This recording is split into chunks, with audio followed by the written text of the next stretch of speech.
The story of the Grassfields people of West Cameroon starts in the Sudan in the 8th century, when the Ngara ancestors of the Mboum left the Happy River Valley and migrated into Central Africa. Their journey follows after a long tradition of Remen-Kimi traveling to the Lake Chad area, as is exemplified by the Mentuhotep II inscription at Jebel Awena, as well as the documentation of flora, fauna, cultural themes, and Paleo-African linguistics in the rendering of awareness in the Amduat. Among these Ngara migrants, 4 brothers were guided by sacred powers from Fab Ben, which led them through the Lake Chad area and eventually to the Adamawa Plateau. The first 2 powers, called Labi and Sio, descended from the sky, and were given to the eldest brothers Balakamberi and Balakambusa respectively. A third power of disappearance, called Mab Ben, was given to Balakamana. The 4th power, called Fam Boom, the parcel of God, was given to Balaka Nyasana, and made him the commander of the group. Nyasana then led his brothers to the foot of the Ganha mountain range, where they founded Mboum. Balaka Nyasana, the founder of Mboum, began the succession of rulers that still reign over the Mboum today. Sometime during the 13th century, a princess named Wuten and a group of other Mboum nobility decided to leave Nganha and settle in Banki, now called Rifa, after a succession dispute. Here they met local inhabitants called the Ntumu and engendered the Tikar at the turn of the 14th century. The Tikar are named after the term Tinkalaje, which in the Mboum language means go out, or those who wander. Around the same time, a Remen-Kimi man named Aseji left the Happy River Valley and settled in the Lake Chad area, where he married a local woman named Nabiju. They had 3 children named Nsien, Metapen, and Mbupuet. Nsien and Mbupuet would eventually migrate to the Adamawa area and marry Mboum royals who were connected to Wuten's succession dispute. Mbupuet would have 3 sons from this union named Mbuen, Nyimbu, and Kai. Later on, the eldest of the 3 sons, accompanied by his 2 brothers, leaves and settles in Paparian, where he founded a family with a local woman. From this union, Nyimbun produced a daughter named Yen, who would later marry the 12th ruler of the Tikar lineage named Mveta, also called Mboriva. Among the Tikar, as the years passed, another succession dispute commenced once Mvetam's son, Dika, from royal wife Betalam, was appointed as the next Mvan, over one of his 5 children with Princess Yen. Disgruntled, Yen and her children, Mbe, Ngwonso, Mbobam, and Chare, decided to leave Bankim and establish their own Vundums. Mbe became the ruler of Ngambe Nditam among the Tikar. Ngwonso became the founder of the Nso.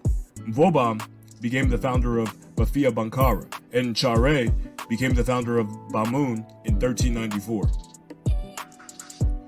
Though many Mvan reigned over the Bamun, their history is primarily defined by the reign of 4 Mvan, who are Nchare, Mbwombo, Guhu, and Joya.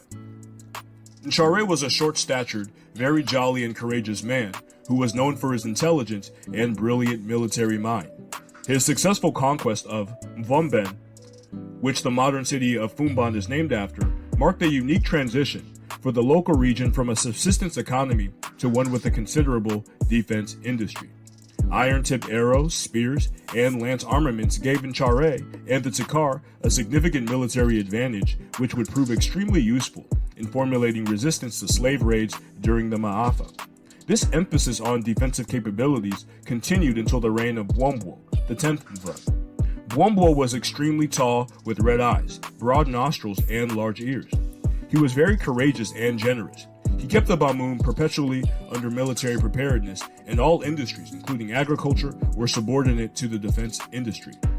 Every able-bodied man in the Mvundum had to be armed as a defensive measure against slave raiders.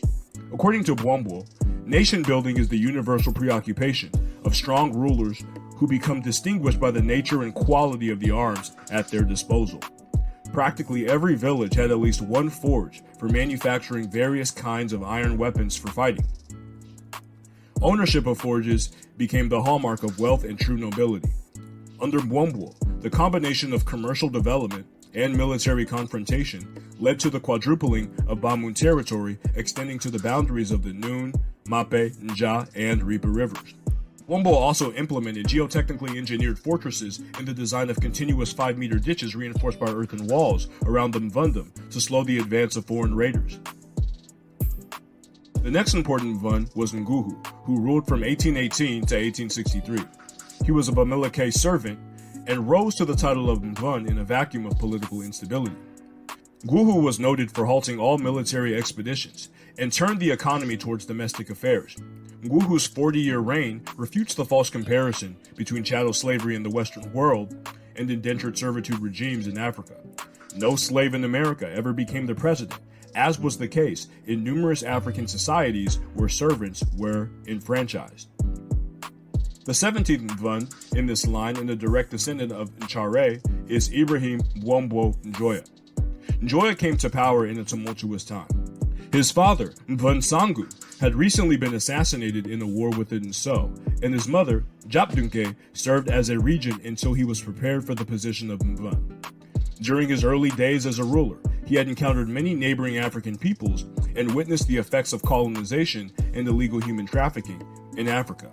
Understanding this existential threat, at the turn of the 20th century, he embarked on a mission to modernize the Larewa system into a syllabary to preserve the history of the Bamun.